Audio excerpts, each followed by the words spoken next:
friends, today we will compare chromatic blacks with black pigments. It's a very unusual program. Today we will talk about somebody else's paint. Here's Gamblin Chromatic Black, which includes 2 pigments, and Utrecht Chromatic Black, which has 4 pigments. Including zinc oxide. Make a note of that. Roman Black, which contains natural black iron oxide, PBK 11, and Rublev Colours Bone Black, which is carbon black and which is animal bone, charred animal bone. PBK 9. Blue Black, which is again carbon black and Prussian blue. One of the few pigment mixtures in Rublev Colours. As I mentioned already, so this is an unusual program where we will compare other companies' colors to Rublev.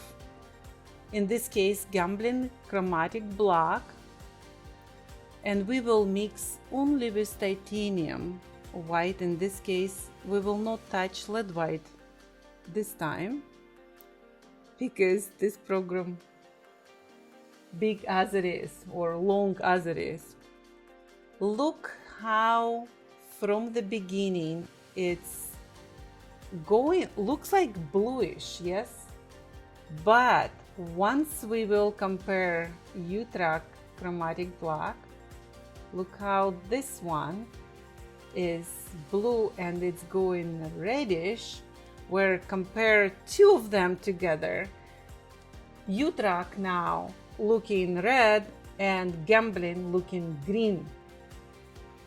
Yeah, the mass tone you can see looks a little bit brown on the Gamblin Chromatic Black. Of course, the Utrecht Black looks a little bit deeper black initially when it starts off, but you can see how they tint out very differently. And the point of all this is to explain that chromatic blacks, which are simply mixtures of complementary pigments to achieve a black color. So that's all it really is.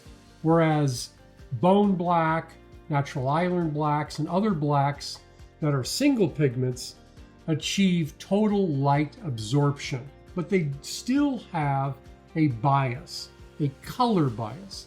And that's what we're trying to point out here. Not necessarily to say one is better than the other or anything like that, but simply to show you what colors are, and most importantly, chromatic blacks in a tube.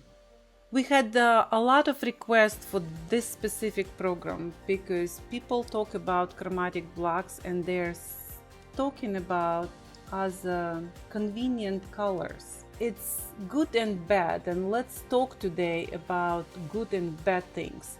For now, of course, we are mixing these chromatic blacks and blacks with yellow colors. In this case, we took blue rich yellow ochre, which is probably one of the most opaque colors. What yellow ochres we have. Yeah. Mm-hmm. So just to warm up and see what we can come up with that, because we often hear that natural blacks are madding up the colors, but same time you need to think about temperature of the colors, because once like on left, when with Gamblin, when it's going towards green, which is it's kind of like greenish bias, where on right side with Utrecht is reddish, so it's kind of like much cooler, yes, in this case. And now you see on left side, on down, it's Roman black, and on right, bone black.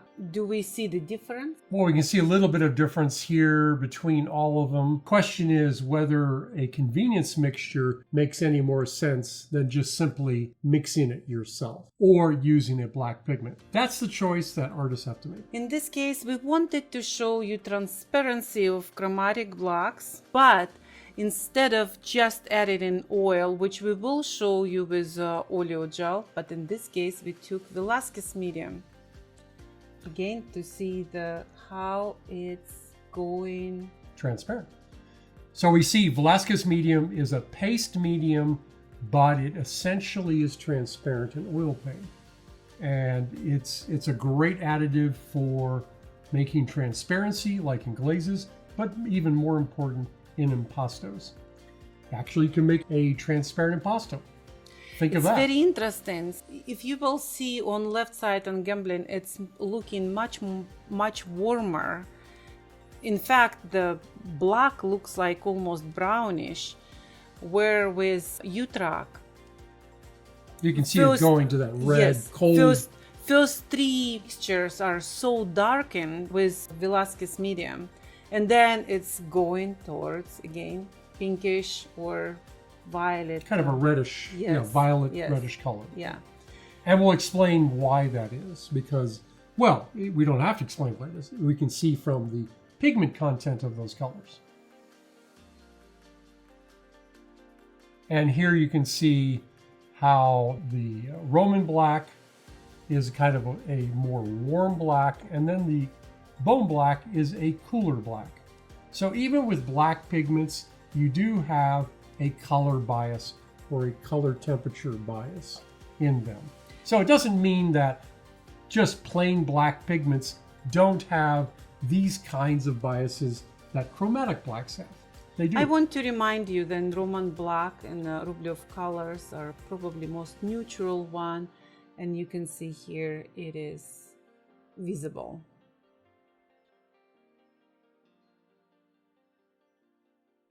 Now let's mix with Oleogel. Oleogel, I want to remind you, it's 98% of the oil and a little bit of the fumed silica, yeah, which makes colors are very transparent. Very quickly. Very quickly, and that's why on Gamblin you can see, because they do use phthalo green and the quinacridone magenta, which is, or violet, which violet, is a yes. PV19. Yes. Utrecht also includes the PV19, but it also has Prussian blue, and a nickel azo yellow, besides, of course, the zinc. Which is interesting. Look how different it is. And of course, zinc white. And you can see more of that purple coming out. Where, of course, with Roman black, it's going very warm, although very neutral color normally. Right. But with oil, you can see it gets warm. Yeah, warm. Sure. Yep.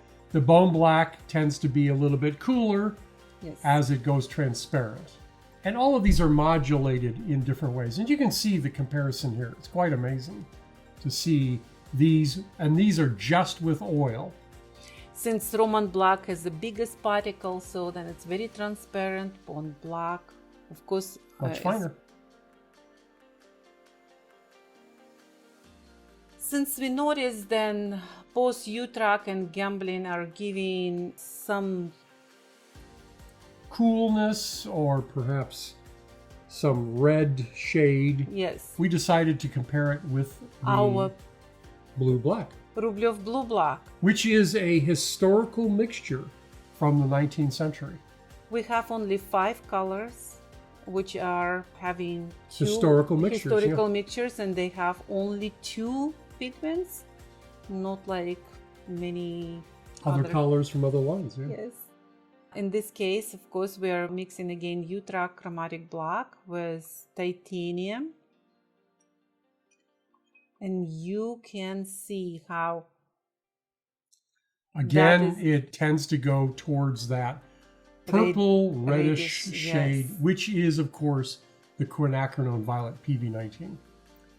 Here's the Gamblin Chromatic Black, which has the PV19 or quinacridone magenta, and the phthalocyanine green, which in this case PG36. Yes, and in this case green overpowering, and we will see that. So this tells you what the proportions are in the mixture. Yes. So they tend to do that. And really, you know, is this necessary, a hue to have convenience mixture? We'll let you be the judge of that. And we do have special program for you. Probably next week we will talk artist material advisor, where we will cover completely not only this, the whole concept of chromatic blacks.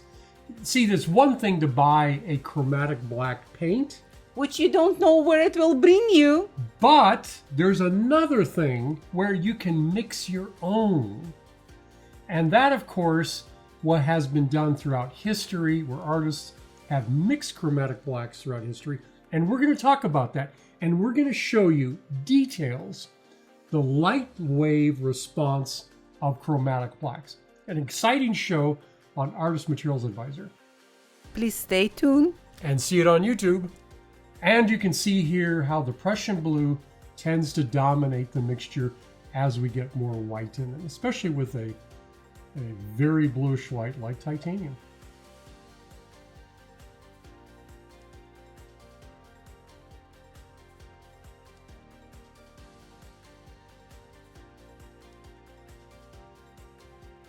Thank you very much being with us today. See you next time. Please do not forget, subscribe to our channel, like, and please visit us again. Bye now.